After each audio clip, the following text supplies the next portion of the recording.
Bismillahirrahmanirrahim. Assalamualaikum warahmatullahi wabarakatuh.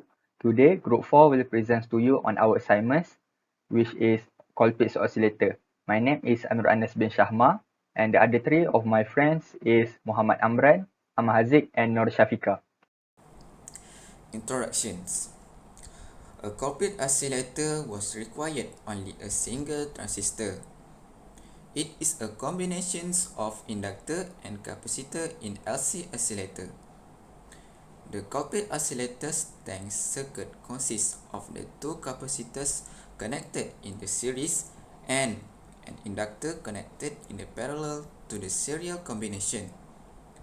The frequency of oscillator depends of value the capacitor and inductor in the tank circuit.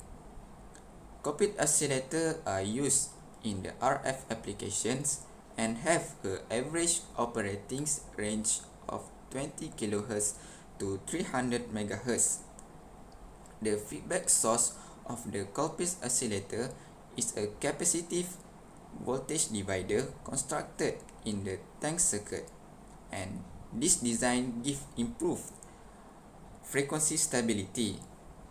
Okay, Assalamualaikum Madam. I am Muhammad Amran. So now I am going to continue with circuit diagram and operation of the circuit. Okay, so now I am going to explain the four circuit diagram, which is the first one is the LC tank circuit, where the LC tank circuit seems to be in the feedback part, where it consists two capacitor C1 and C2 and one inductor, which is our L. Okay, next is our Colpitts oscillator, where the downside of this Colpitts oscillator is known as our LC resonant circuit.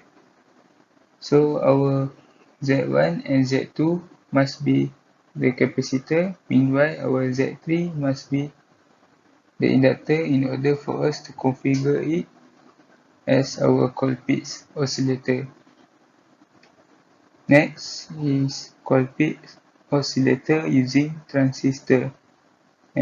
This right part is our LC tank circuit, where I have explained previously. For your information, our transistor and our OM will be used as the amplifier. So last but not least is Colpitts oscillator using OM, and it will configure in inverting configuration, and the feedback circuit will remain the same. Now I'm going to explain briefly on operation of the circuit. So firstly, capacitor will start charging when the power supply is applied. After that, then harmonic oscillation will occur during this charging process. Oscillatory current will generate AC voltage across capacitors. So capacitors will transfer electrostatic energy to the inductor in the form of magnetic flux. Oscillation will be produced during discharging and charging process. Next is frequency of oscillation will be obtained from tank circuit resonant frequency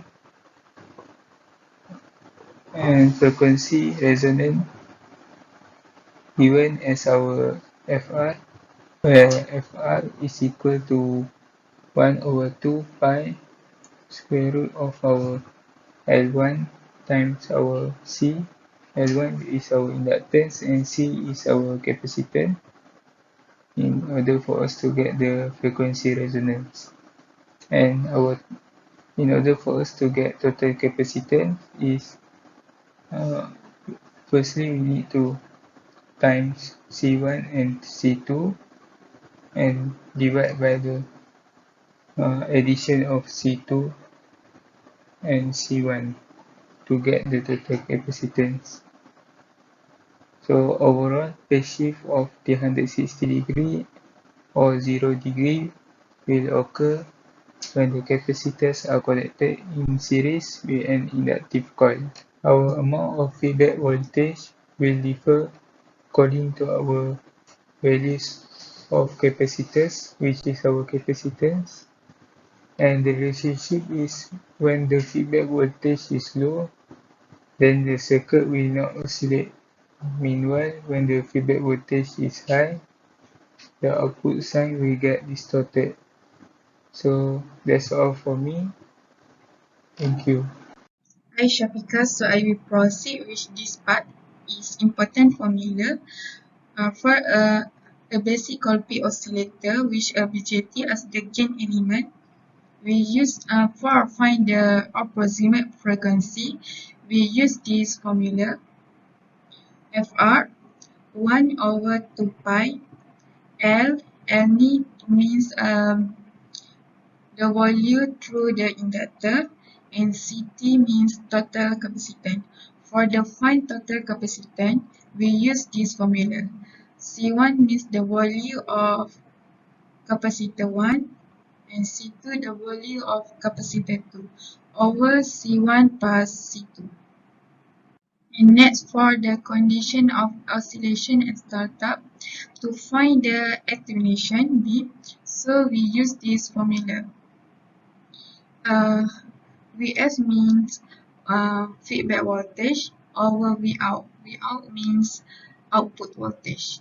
And for the cancelling to pi, Fr the term gives B C2 over C1. For the condition of for oscillation, we use this formula. And for this one, the loading of the feedback circuit affect the frequency of oscillation.